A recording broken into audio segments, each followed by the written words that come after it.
ناوی وی علو بو لجبر کو لبر میره بوتان بدرخان بک راب بو جسارت کر بو کو باجاره ج کلکوانا بستینه جراد گوتانه علو دیدو بدرخان پاشا باجاره دستانده او کلکوان کوش باجاره آمده کلکو قایکو کمی خواهی داند شونه مثل جوان باجاره دستانده و سپاندنکی فرمی بو لی علودینو جی سردست بدرخان بک یعنی د منطقه باسادا لوی دره زنجیرکی گریدا بو او کلکوان کود هاتن در باسی میسل دبون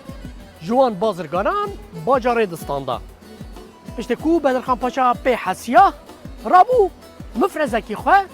وظیفه دار کرد دا کو و مسئله فهم بکن تاجر هاتن لی به تاجران را اسکری بدرخان پاشا جه هبو تاجر هاتن و دره علودینو بریا گرد او با جوان خواست دوی اسنای دا اسکرین بدرخان پاشا درکتن او علودینو دست سر کرن وی برنه برجا بلک انگو جزیره بوتان دار زاندن گریدان دلوپن فنده لسر هر دو ملین علودینو دکتا ایشکی گرام بو بدرخان پاشا هات جه پرسی گوت الو اف روشا کوتته دایی روشا کی گرانتر جوی روشا ته آنا گو بله بیره من حکا میوانه کی وره مالا مرو و تشتکی دمال دا نبکن بروف عزت و اکرام وان بکر او اوها مرو لجنا خواه بنیره و جنا مرو جی و حال مرو بنیره که جوی روشه زورتر هیا اف گوتناوی گلک خوشه بدرخان پاشا چو و علودینو هات عفو کرن لی او دلوپین فنده